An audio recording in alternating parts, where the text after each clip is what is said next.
Jah, mõni minut on veel aega. Tulge vaibale ja kohvile.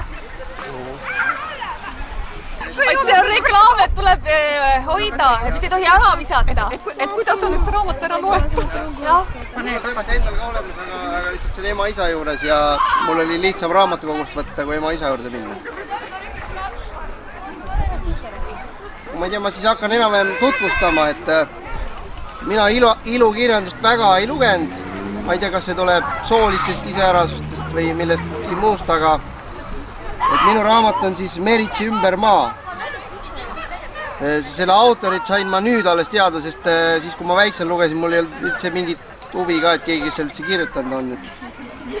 Sahharov või, ma vaatan, kus siin. Sahharnov.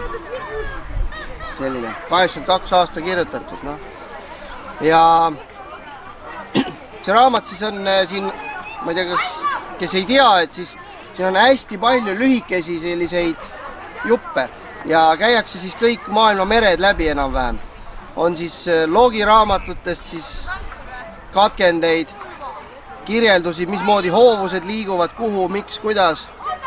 Ja mingi aeg tagasi ma vaidlesin või rääkisin oma naisega ja tuli selline sõna nagu faarvaater. Me sõitsime Hiiumaale praamiga ja ma räägin, et siin on nüüd uus faarvaater ja tema vaatas mind neljakandiliste silmade ja küsis, mis asi see on. Minu arust, kuidas sa ei tea, mis faarvaater on, see on elementaarne, see on süvendatud laevatee, et mis on keeruliselt. Aga nüüd, kui siis mulle tuli pakkumine, et tule nagu räägi või loe siis oma raamatut, siis ma võtsin selle raamatu, siis ma vist nagu sain teada, kust ma kõike seda tean. Et tema ei lugenud selliseid raamatuid. Ja see merevärk on üldse päris põnev, et ma ei tea, kas ma ei oska siit nagu midagi niimoodi välja, siit igalt poolt võiks lugeda.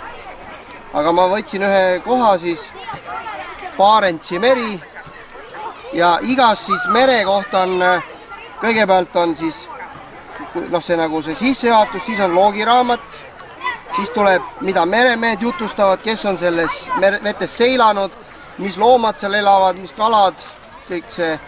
Ja põhimõtteliselt iga mere kohta. Beringi meri, siin ookeanid, laevade tüübid erinevad. Ma loen siis Barentsi meres seilanutest. Ja jutt on siis meresõitjast Barentsist loomulikult, kellest sai ka tuli see nimi siis. Hollandis Haagi muuseumis ühes saalis on suur palkmaja mudel. Maja ees sein on eemaldatud. Keset põrandat põleb lõke.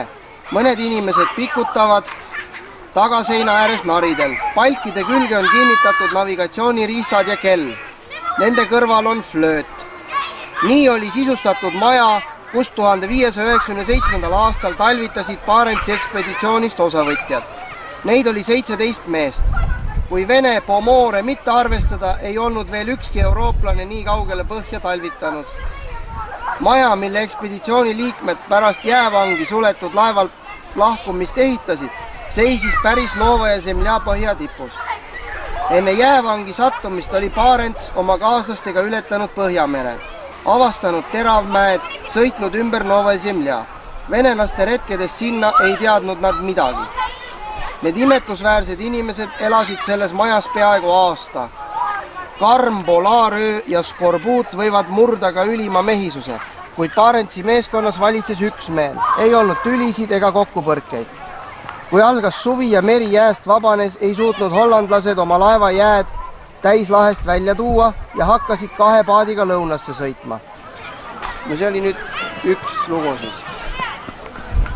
Nüüd, kas te teate, mis asi on Tšiburaška? Aga mis ta tegelikult on?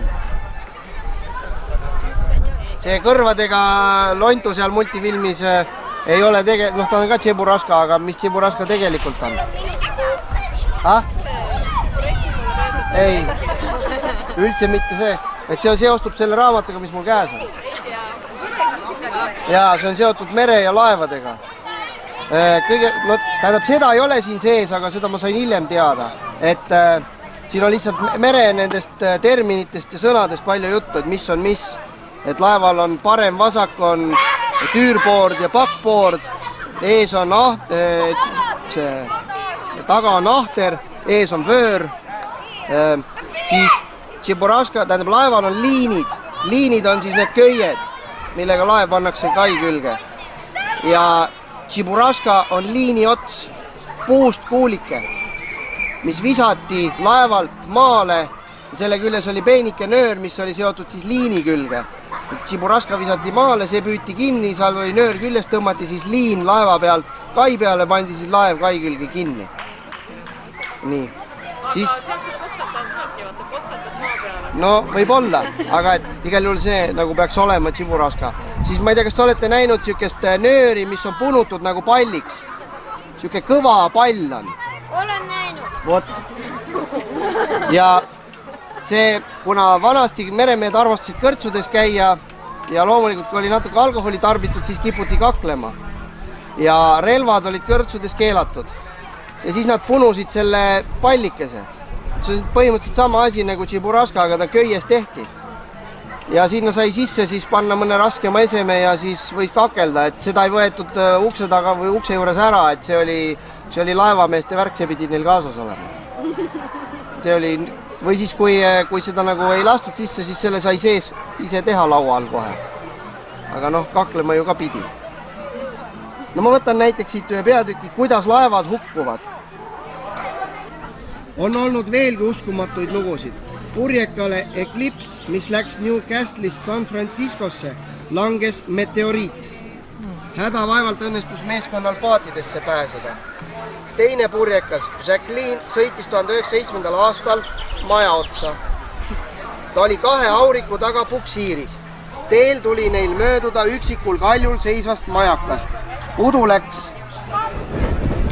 Udus läks üks aurik kaljust vasakult, teine paremalt mööda ja Jacqueline'i pukspriit sattus otse majaka hoonesse. Laevad võivad ka teineteisega kokku põrgata. Laeva hukkude ajalugu tunneb aga 2 juhtu, kus aurik põrkas kokku veduriga. Üks oli Itaalias Genova sadamas, teine Argentiinas Bahia Blanca sadamas. Mõlemal korral manööverdas vedur mööda sadama kaid, jooksis rööbastest välja ja tormas kõrval seisva laeva otsa. Ükski luulelugu ei võri olla tõesti sündinud loost imetlusväärsem. Londoni kindlustuskorporatsiooni Lloydi saalis ripub kell. Viimast korda kaikus selle helin merekohal ligi 200 aastat tagasi, 10. oktoobril 1799. Inglis ranniku lähedal sattus karidele ja läks koos meeskonnaga põhja fregatt Louis Finn. Aastaid hiljem tõid tuukrid, kes Louitiinil üle vaatasid tema kella kaasa. Selle kella helinaga kuulutatakse nüüd laevade hukkumist.